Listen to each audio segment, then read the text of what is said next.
Hello दोस्तों, स्वागत है आपका मेरे यूट्यूब चैनल तेजस रेलवे वाला पर, जिसमें हम रेलवे वाणिज्य विभागीय परीक्षा के लिए 750 ऑब्जेक्टिव टाइप क्वेश्चन की एक सीरीज शुरू किए हैं, जिसमें वाणिज्य विभाग से सीसीटीसी एग्ज़ाम के लिए पूछे जाने वाले सभी क्वेश्चन कवर हो जाएंगे।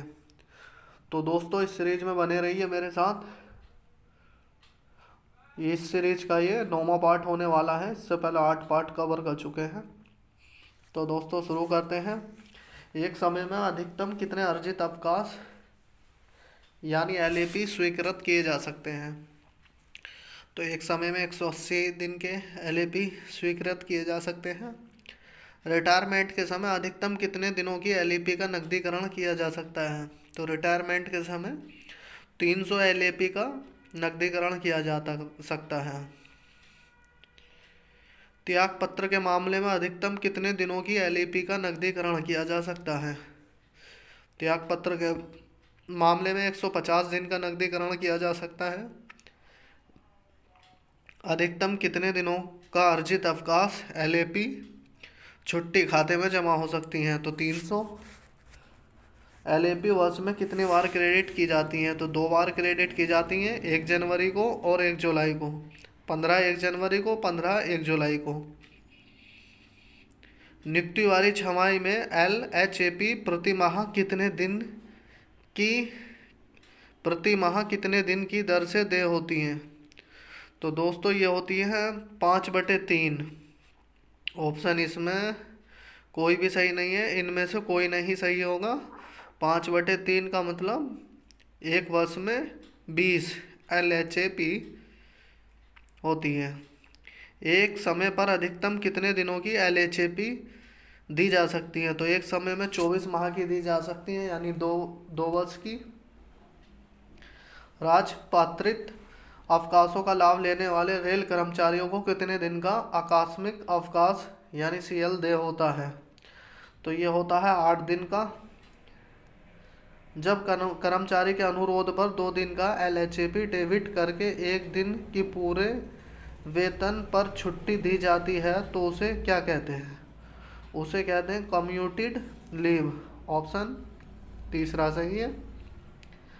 उस महिला रेल कर्मचारी को जिसका पहले से एक बच्चा जीवित है, प्रसव हेतु कितने दिनों की मैटरनिटी लीव दी जा सकती है? तो प्रसव हेतु उसे 180 दिन की लीव दी जा सकती है, यानी कि 6 महीने की लीव दी जा सकती है मैटरनिटी केस में। विवाहित महिला रेल कर्मचारी को गर्भपात के लिए एक समय पर अधिकतम कितने दिनों का मातृत्व अवकाश मैटरनिटी लीव दी जा सकती है? तो गर्भपात के लिए 42 दिन। ऑप्शन पहला सही है। ऐसे रेल कर्मचारी को जिसके 3 बच्चे जीवित हैं, कितने दिनों का पितृत्व अवकाश मैटरनिटी लीव स्वीकृत किया जा सकता है? तो एक भी नहीं, इनमें से कोई नहीं। एक आवश्यकता के लिए अधिकतम कितने अवधि की स्पेशल डिसेबिलिटी लीव दी जा सकती है? तो ये 24 माह यानी 2 वर्ष की। 90 दिन से ज़्यादा की स्पेशल आकस्मिक अवकाश देने के लिए कौन अधिकृत है? तो 90 दिन से ज़्यादा के लिए रेलवे बोर्ड। ऑप्शन पहला सही है। सामान्य तौर पर एक बार में अधिकतम कितने दिनों की औसत वेतन छुट्टी के बराबर हॉस्पिटल लीव दी जा सकती है? तो ये होता है 120 दिन के लिए बराबर। ऑप्शन इसका दूसरा सही है। पूरे सेवा काल में अधिकतम कितने दिनों की लीव नॉट ड्यू स्वीकृत की जा सकती है?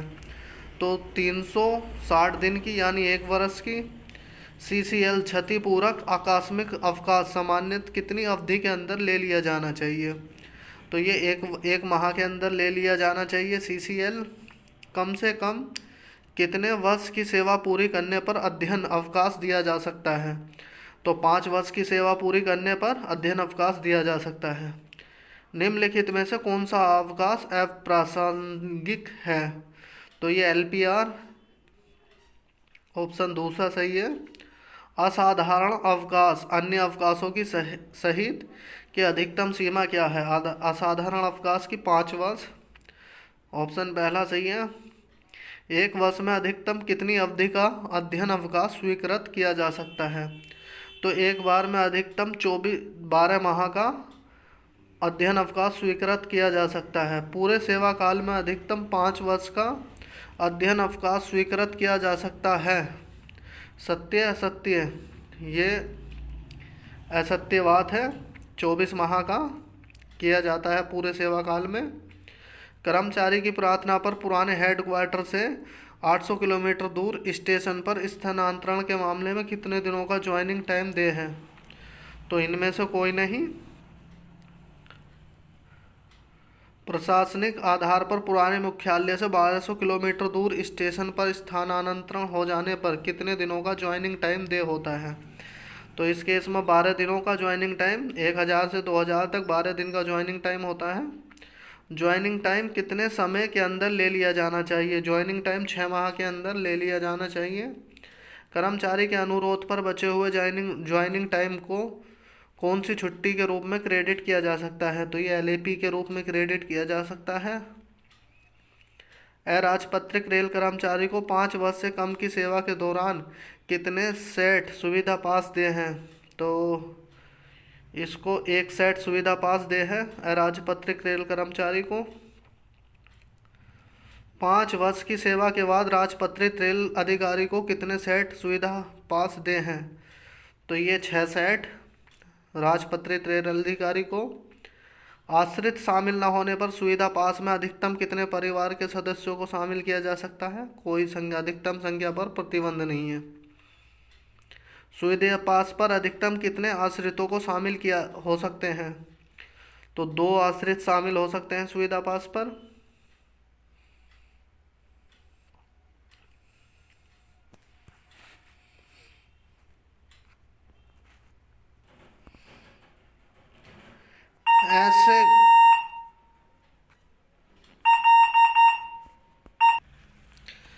ऐसे ग्रुप सी रेल कर्मचारी को जो 25 वर्ष की सेवा के बाद रिटायर हुआ है, कितने कम्प्लीमेंट्री पास जारी किए जा सकते हैं? तो इसको 2 पास जारी किए जा सकते हैं। ग्रुप डी कर्मचारी की विधवा को 1 सेट पास कम से कम कितने वर्षों में अवश्य जारी किया जाना चाहिए? तो प्रति 1 वर्ष छोड़कर। ऑप्शन दूसरा सही है। 20 वर्ष से कम सेवा अवधि के मामले में ग्रुप बी राजपत्रित अधिकारी को कितने सेट पोस्ट रिटायरमेंट कम्प्लीमेंट्री पास जारी किए जा सकते हैं? तो इसमें से कोई नहीं। गोल्ड पास धारक को AC फर्स्ट में कितनी बर्थ दी जा सकती हैं? 2 बर्थ दी जा सकती है। ऑप्शन इसका दूसरा सही है। किस प्रकार के ड्यूटी पास की सुविधा योजना समाप्त कर दी गई है? तो प्लेटिनम की सुविधा समाप्त कर दी गई है। महाप्रबंधक व समकक्ष स्तर के अधिकारी को कौन सा ड्यूटी पास जारी किया जाता है? तो ये गोल्ड पास जारी किया जाता है। दिनांक 6/1/2011 के बाद नियुक्त रेल कर्मचारी के मामले में प्रथम श्रेणी सुविधा पास के लिए न्यूनतम ग्रेड पे क्या होना चाहिए? तो 2011 के बाद से 4200 ग्रेड पे होना चाहिए प्रथम श्रेणी सुविधा पास के लिए। द्वितीय श्रेणी पास का रंग क्या होता है? तो द्वितीय श्रेणी पास का रंग पीला होता है। पिछले वर्ष के खाते से जारी किया गया हिकैरी यात्रा आधा सेट सुविधा पास अगले वर्ष किस तारीख तक वैध होगा? तो ये 30 अप्रैल तक वैध होगा। ऑप्शन इसका दूसरा सही है। ग्रुप डी रेल कर्मचारी को वर्ष में कितने सेट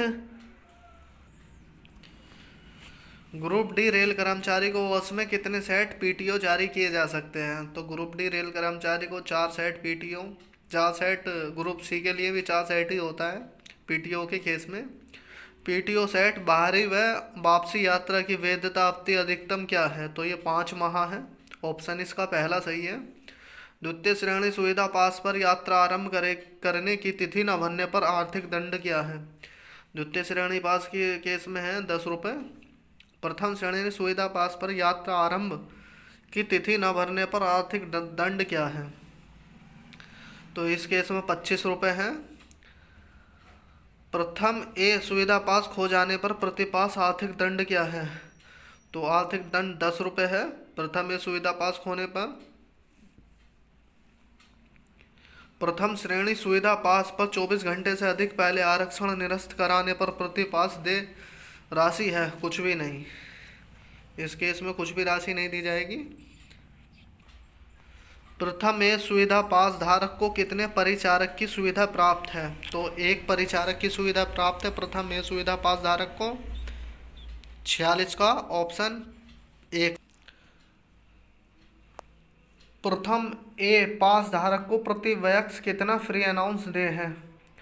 तो प्रथम ए पास धारक को 140 केजी सुविधा पास की दृष्टि से आश्रित के अंतर्गत निम्न में से कौन सा शामिल किए जा सकते हैं? विधवा माता, अशक्त भाई, अविवाहित बहन, ये सभी शामिल किए जा सकते हैं। नियमानुसार जारी किए जाने वाले एक तरफा स्कूल पास की प्रति वर्ष की अधिकतम संख्या क्या है? तो ये एक तरफा स्कूल पास के केस में 6। ऑप्शन पहला सही है। अनाधिकृत रूप से रेलवे आवास में रहने पर प्रति माह के हिसाब से कितने सेट सेवोत्तर मानार्थ पास कम जारी किए जाएंगे? तो एक सेट पास जारी किया जाएगा। ऑप्शन इसका पहला सही है। तो दोस्तों ये हमारे सीरीज का 9वां पार्ट कंप्लीट हो चुका है। तो दोस्तों चैनल को सब्सक्राइब और वीडियो को लाइक कर दीजिए। धन्यवाद।